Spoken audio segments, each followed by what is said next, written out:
Hello friends, welcome back to my channel the chit chat show. आज हम बात करने वाले हैं आलिया भट्ट के बारे में, जिन्होंने इतनी सुंदर होने के बाद भी स्टार्टिंग ऑफ द करियर से लेके आज तक 15 साल बाद भी उनको हेट ही मिलती आई है।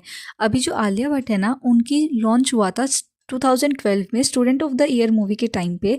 अभी ये जो मूवी थी ना, ये बहुत ज़्यादा हिट गई थी क्योंकि इसमें अनरियलिस्टिक एक्सपेक्टेशंस थी जो करण जौहर ने सेट की थी स्कूल्स को लेके या फिर हमारी लाइफस्टाइल को लेके। अभी जो ये मूवी थी ना, इसको ऐसे भी देखा जाता है कि ये स्टार किड्स को लॉन्च करने के लिए बनाई गई थी, क्योंकि इसमें तीनों ही जो एक्टर्स थे वो तीनों के तीनों ही स्टार किड्स थे। अभी इस मूवी के बाद ना ये मूवी तो हिट हो जाती है, लेकिन जो आलिया भट्ट है ना, उनको बहुत ज़्यादा ट्रोल करा जाता है क्योंकि इसमें उन्हें ऐसे पोर्ट्रे करा जाता है कि वो अपने लग्जूरियस लाइफस्टाइल को दिखाने जा रही है इस मूवी में। अभी वो उनका रोल था, बट उस चीज़ के लिए उन्हें बहुत ज़्यादा हेट मिला था। अभी इसी मूवी के प्रमोशंस के दौरान क्या होता है ना कि तीनों एक्टर्स कॉफ़ी विद करण में जाते हैं, और ये इस कॉफ़ी विद करण की सीरीज़ में उन तीनों का डेब्यू भी था। लेकिन इसमें क्या होता है ना कि जो आलिया भट्ट है, उनका एक स्टेटमेंट बहुत ज़्यादा वायरल चला जाता है कि उनसे प्रेसिडेंट के बारे में पूछा जाता है इंडिया के, और वो उसका जवाब गलत देती है, जिसमें वो कह देती हैं पृथ्वीराज चौहान उनका जवाब था। लेकिन इसमें ना सिर्फ आलिया भट्ट ट्रोल होती है, जबकि इसमें गलत जवाब वरुण धवन ने भी कहा था। उन्होंने कुछ और ही जवाब दे दिया, जबकि प्रेसिडेंट हमारे वो थे भी नहीं।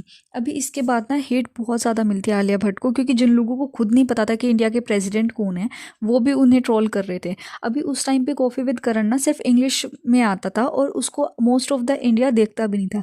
बट वो जो सिर्फ एक क्लिप वायरल थी ना, उसके बेसिस पे आलिया भट्ट को हेट मिलने लग गई, जबकि ना वरुण धवन को पता था प्रेसिडेंट ऑफ इंडिया कौन है, ना ही आलिया भट्ट को।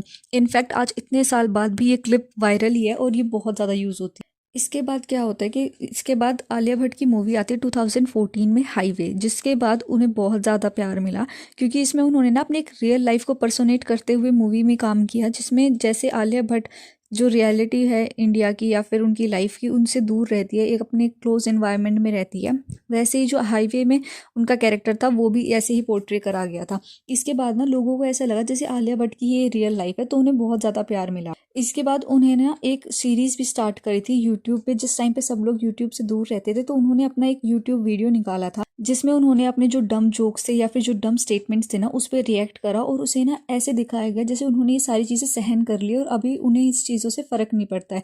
तो इस चीज़ के बाद ना लोगों ने उनके इस जो जोक सहन करने की या फिर ट्रोल सहन करने की जो शक्ति थी ना, उसको देखते हुए लोगों ने ट्रोलिंग कम कर दी और आलिया भट्ट को बहुत ज़्यादा प्यार मिला उस टाइम पे। अभी इस सब चीज़ों के बाद क्या होता है कि वो जोक्स फिर से आने लगे जो उन्होंने प्रेसिडेंट ऑफ इंडिया पे जो स्टेटमेंट दी थी उस पे। अभी इसके बाद ना जो मीडिया थी या फिर जहाँ पे भी वो इंटरव्यूज़ देने जाती या कोई भी अपना प्रमोशन करने जाती, तो वहाँ पर उनसे एक ही क्वेश्चन पूछे जाते थे, वो थे जीके के क्वेश्चंस।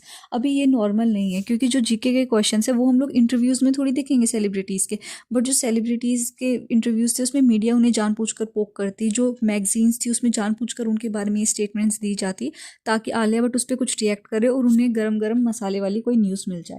बट इन सब चीज़ों को ना आलिया ने बहुत ग्रेसफुली हैंडल किया, बट एक जगह पे उन्होंने अपना थोड़ा सा जो होता है, इतना परेशान करने के बाद हमारे अंदर का जो एंगर होता है वो एक बार निकल ही आता है, वो भी निकला था। बट उसके बाद सारी चीज़ें चेंज हो जाती है, क्योंकि आलिया भट्ट को बहुत अच्छे अच्छे रोल्स मिलने लगते हैं। इनफैक्ट उन्होंने बहुत सारी मूवीज़ में काम किया, जिसमें उन्होंने अपना इमोशनल एक्टिंग, लव वाली जो एक्टिंग होती है वो, या फिर राउडी रोल्स भी करे, जैसे उन्होंने गंगूबाई में करा, या फिर काफ़ी सारी मूवीज़ में उन्होंने अलग अलग रोल्स प्ले करे, और कैटेगरी भी अलग अलग थी, तो उन्हें बहुत ज़्यादा अपना रोल को और एज एन एक्टर उन्हें बहुत सारे जगह मिली जहाँ पे उन्होंने अपने टैलेंट को पोर्ट्रे किया।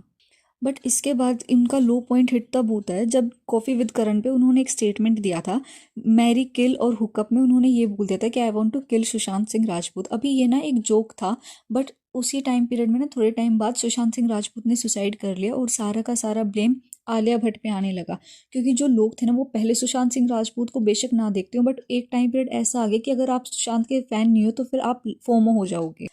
अभी जिन लोगों को फोमो नहीं पता ना, तो उसका मतलब होता है फियर ऑफ मिसिंग आउट। अभी जब सारा का सारा इंडिया सुशांत को सपोर्ट कर रहा था, तो अगर कोई नहीं करता तो उसको ऐसे देखा जाता था कि ये सुशांत के ही सपोर्ट में नहीं आ रहा है और उसकी डेथ को ये सपोर्ट कर रहे हैं।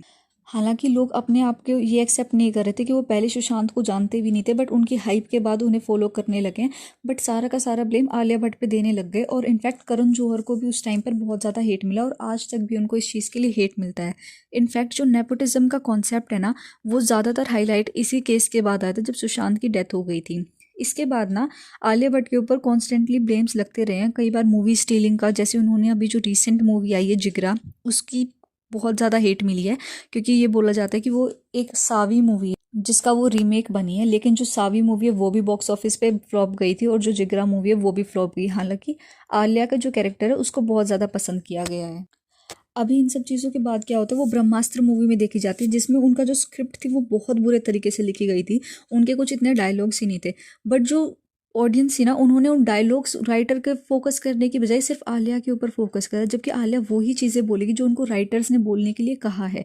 अभी वो अपने आप से तो डायलॉग्स इन्वेंट नहीं कर सकती, तो लोगों ने डायलॉग राइटर की गलती निकालने के बजाय आलिया की गलती ज़्यादा निकाली कि उन्होंने अपना रोल अच्छे से पोर्ट्रे नहीं करा, उनके डायलॉग्स बहुत बेकार थे। पर ये नहीं समझा कि जब उनको डायलॉग्स ही वो मिले हैं तो वो उन्हीं को तो पोर्ट्रे करेगी, उन्हीं को तो कन्वे करेगी वो। अभी इन सब चीज़ों के बाद क्या होता है ना, इसमें आलिया भट्ट और रणवीर कपूर का ना रिलेशनशिप सामने आता है कि दोनों एक दूसरे को डेट कर रहे हैं। इनफैक्ट जो रणवीर कपूर है ना, उनकी एक बहुत गलत इमेज है रिलेशनशिप्स को लेके, क्योंकि वो हर टाइम पर ना रिलेशनशिप चेंज करते रहते हैं या फिर एक टाइप में प्ले बॉय के टाइप में भी बहुत ज़्यादा देखा गया है। अभी ब्रह्मास्त्र मूवी के बाद ना रणबीर और आलिया की शादी की न्यूज़ सामने आती है, जिसमें उनकी शादी होती है और बहुत ज़्यादा प्यार मिलता है इन दोनों को। इनफैक्ट क्लिप्स भी बहुत वायरल जाती है, सब लोग बहुत अच्छे से इनकी फ़ोटोज़ को प्रेज करते हैं। बट इसके बाद क्या होता है ना कि थोड़े टाइम में ही आलिया भट्ट अपनी सिनोग्राफी की रिपोर्ट्स वगैरह शेयर करती है इंस्टाग्राम पे। इनफैक्ट 7 महीने बाद ही उनको एक बेबी गर्ल भी हो जाती है। इसके बाद उन्हें फिर से वो हेट मिलनी स्टार्ट हो गई कि ये शादी से पहले प्रेग्नेंट थी और इन्होंने ये फोर्सफुली शादी करी है रणबीर से क्योंकि वो प्रेग्नेंट हो चुकी थी। अभी से इसमें ऐसा कुछ नहीं है। इनफैक्ट अगर होता भी तो वो इसमें अबॉर्शन करा सकती थी, वो अपना लीगल प्रोसीजर ले सकती थी। बट उनको ये ब्लेम कर देना कि उन्होंने रणबीर को फोर्स करा है शादी के लिए, ऐसा कुछ नहीं है। इनफैक्ट कोई किसी को फोर्स नहीं कर सकता शादी के लिए इस तरीके से। आज के टाइम पे जब इतने ज़्यादा रूल्स है और इतने बड़े सेलिब्रिटी को तो बिल्कुल भी नहीं कोई कर सकता है। फिलहाल वो हेट फिर से काम हो गई थी, लेकिन फिर अब जब जिगरा मूवी का लॉन्च हुआ है तो वो फिर से हेट उनको मिल रही है क्योंकि उनके जो रोल्स हैं उस पर ये बार बार बात बोली जा रही है कि उनको चुराने का नाम आया है आलिया भट्ट पे। That's it for this video. Please like, comment, share and subscribe to my channel. Thank you.